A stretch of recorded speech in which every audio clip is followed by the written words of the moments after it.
இன்றைக்கி நம்ம இட்லி மாவு வச்சு தான் குட்டி போண்டா செய்ய போகிறோம். பார்க்கலாமா? போண்டாவுக்கு மாவு இப்போ நம்ம ரெடி பண்ணிக்கலாம். கடலை மாவு 2 கப்பு நம்ம எடுத்துக்கலாம்.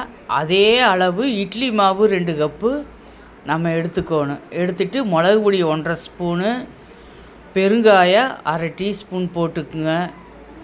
உப்பு அளவான உப்பு போட்டுக்குங்க. பல்லாரி வெங்காயம், பச்சை மிளகாய், கருவேப்பிலை, மல்லி எல்லாத்தையும் போட்டு கலக்கணும். இப்போ இந்த இட்லி மாவுலேயே தண்ணி இருக்குது, அந்த இதுலேயே நம்ம பிசைஞ்சிக்கலாம். கொஞ்சமாக தண்ணி தொளித்து பிசைஞ்சா போது. ஊற்றிட்டு ஒரு கரண்டி தேங்காய் எண்ணெய் ஊற்றி கலக்கி ஒரு 1/2 மணி நேரம் ஊறிச்சுன்னா நல்லா சாஃப்டாக வரும். இப்போ நம்ம மூடி வச்சிடலாம். இப்போ 1/2 மணி நேரம் ஆயிடுச்சு. எண்ணெயை காய வச்சு நம்ம சின்ன சின்னதாக கிள்ளி போட்டுக்குங்க. நல்லா கிளறி விடுங்க.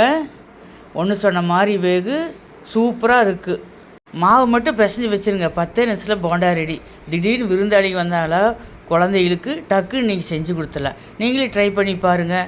அப்படியே கமெண்ட் பண்ணுங்கள், ஷேர் பண்ணுங்கள், அப்படியே சப்ஸ்கிரைப் பண்ணிடுங்க.